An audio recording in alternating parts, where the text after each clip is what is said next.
नमस्कार दोस्तों, मैं हूँ ऋचा सिन्हा एक बिहारन और मेरे चैनल पे आप सभी का स्वागत है। तो दोस्तों, कैसे हैं आप सब, ये बताने के लिए जल्दी से मेरे कमेंट बॉक्स में जय माता दी लिख दीजिए। माता रानी आप सभी की सारी मनोकामनाएं पूर्ण करें। दोस्तों, आज हम बात करने वाले हैं चैत नवरात्रि से संबंधित।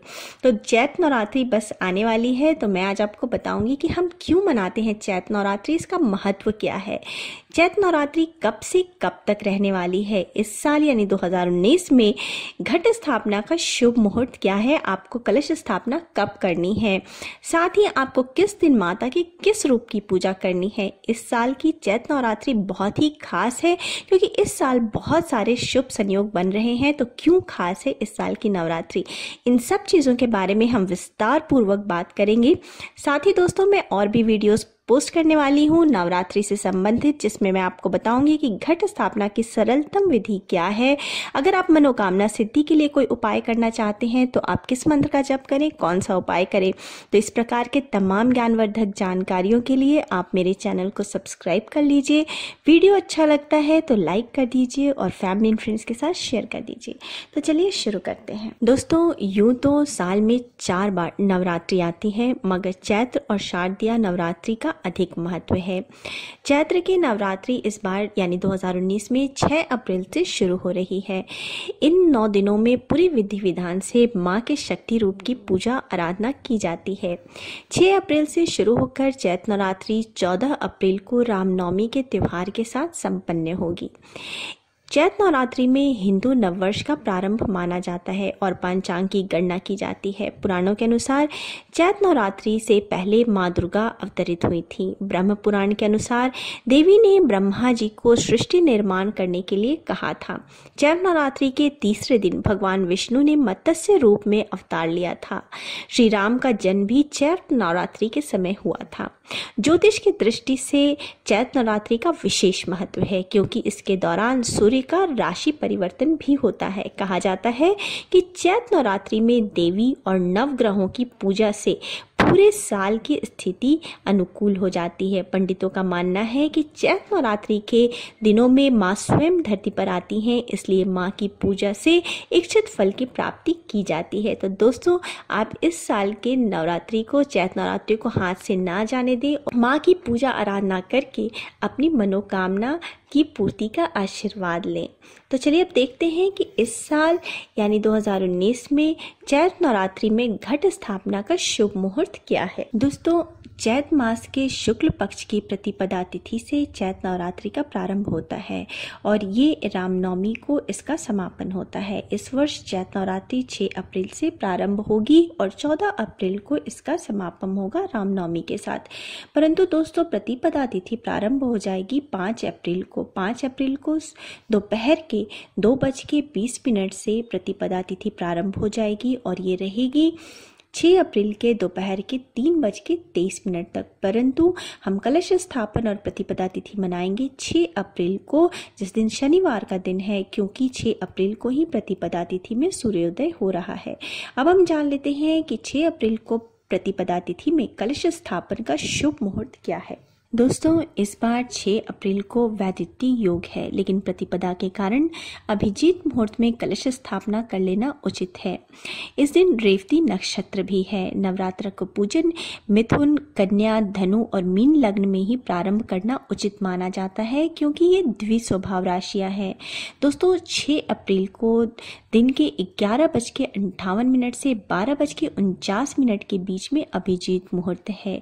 एक बात यह भी है कि इस समय कर्क लग्न है जो कि चर राशि है, अतः कलश स्थापना की दृष्टि से इस समय को बहुत ज्यादा शुभ मुहूर्त नहीं माना जा रहा।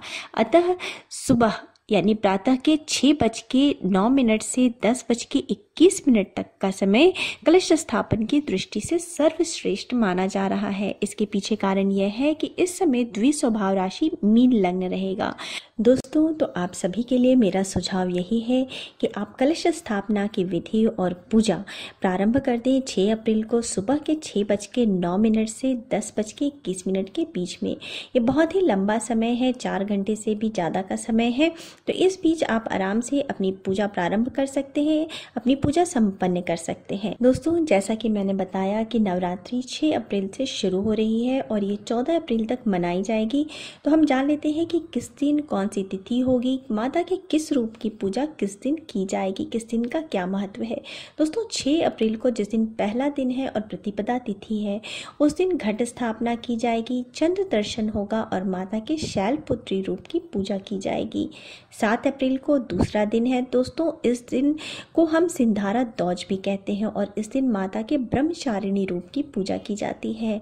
8 अप्रैल को तीसरा दिन होगा और इस दिन को गौरी तेज या सौजन्य तीज के रूप में मनाया जाता है और इस दिन का मुख्य अनुष्ठान चंद्र घंटा की पूजा से किया जाता है। 9 अप्रैल को चौथा दिन होगा और इस दिन को वरद विनायक चौथ के रूप में मनाया जाता है और इस दिन माता कुष्मांडा की पूजा की जाती है।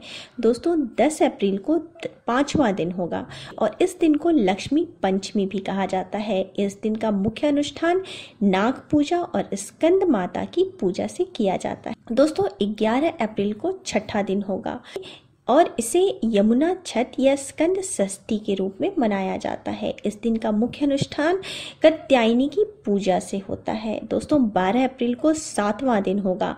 सप्तमी को महासप्तमी के रूप में मनाया जाता है और देवी का आशीर्वाद मांगने के लिए कालरात्रि की पूजा की जाती है।